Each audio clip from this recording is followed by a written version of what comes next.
I want to talk about something that I don't think gets said nearly enough. Women are getting left behind in retirement, and most of us don't realize it until we're already there.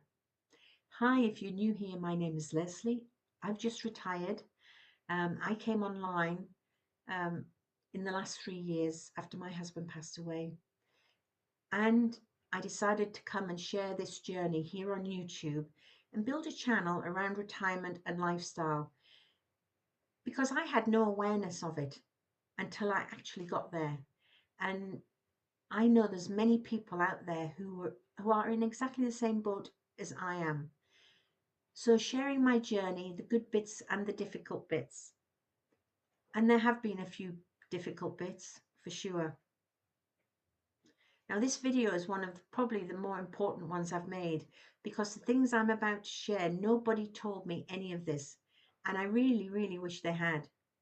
So if you're a woman approaching retirement, already retired, or somewhere in between, please watch this to the end because this is about you.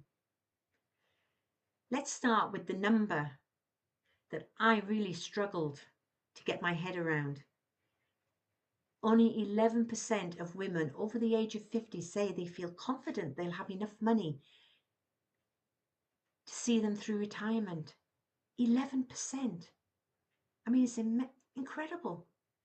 That means nearly 9 in every 10 women our age are going into retirement uncertain, worried, or just hoping for the best. And I was one of them. I spent most of my working life assuming things would be fine. The pension was ticking along. There was a rough plan somewhere. And then the time came, and figuring it all out felt a lot more complicated than I expected. And I don't think this is because women are bad with money. In fact, I think women are very good with money. I think the confidence gap exists because the system is complicated, the information is overwhelming, and nobody ever sat most of us down and explained it clearly. Women live longer than men. A known fact, in the UK, average life expectancy for women is around 83 years. For men, it's 79. That's a 4-year gap on average. So women live longer, but we retire with less, much less in our pension pots compared to men.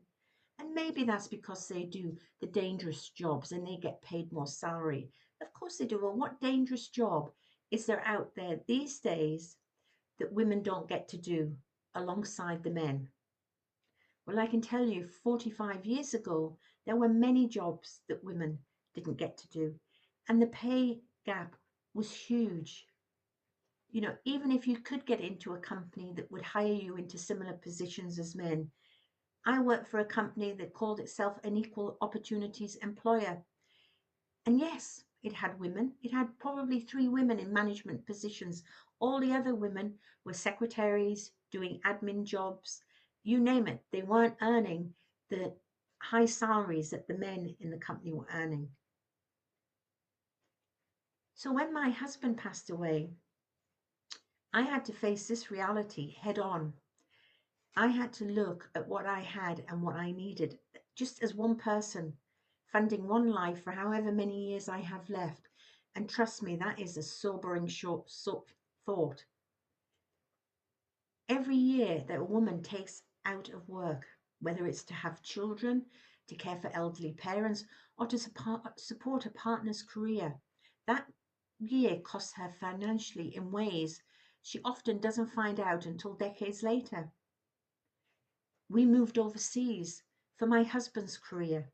I gave up my career and I didn't work for that whole period. I started work when we came back to the UK again. And I have a friend who retired 5 years ago, and his um, thought was that because I had taken time out to have children, that the state rewarded me for that with my pension. It was time that was acknowledged that it was a job. Not a paid job, but it was a very important job for the country. But that's not the case. That is still a huge gap in my national insurance contributions. So your state pension is based on your national insurance record.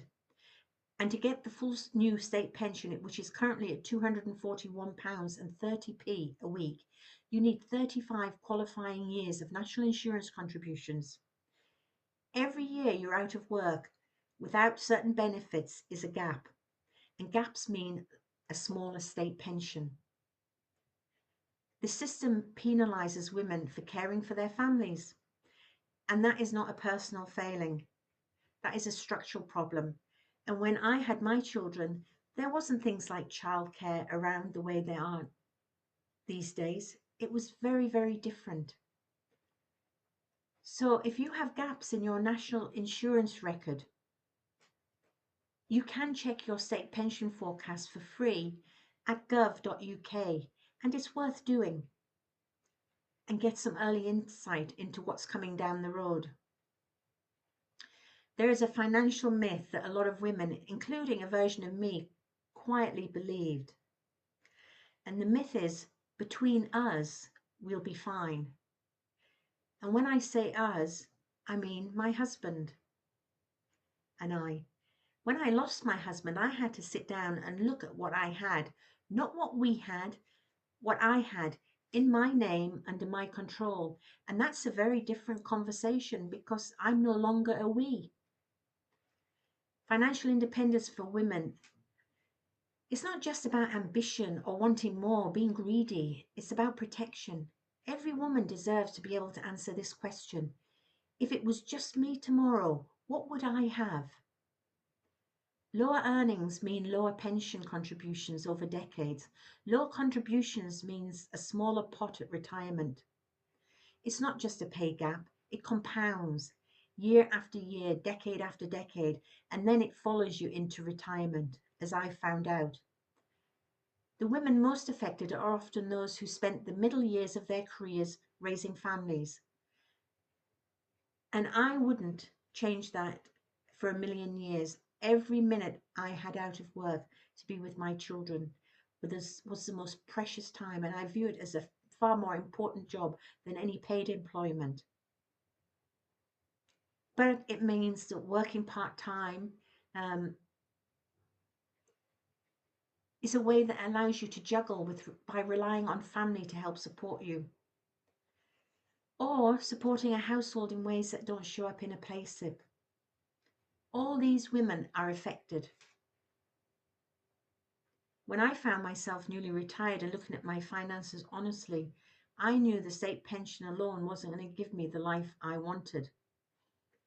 I wasn't looking for luxury. I was looking for breathing room, for some choices in life, and for a bit of security that felt like mine. I found something I genuinely believe in. By accident, I came online looking for a purpose after my husband died, but it's called affiliate marketing, and I had never heard of it. But it's simply recommending products or programs that you believe in and earning a commission when someone signs up through your link. No stock, no complicated tech, no going back to a 9 to 5. Now, okay, you don't just get your link and you say, buy from my link. There are ways to promote your link on social media. There are some skills that are involved. But everything we have learned in life shows that we are ideal candidates to start learning again. And I'm not an expert. And I didn't know anything. As I said, I didn't even know what affiliate marketing was. But I'm learning as I go. But I'm also earning as I go. The program that I use, I've linked below in the description. And the interesting thing about this program is they actually pay you to learn. And then once you've learned and been through all the training, you can decide if you want to upgrade and be in the level of the program that will bring in high ticket commissions.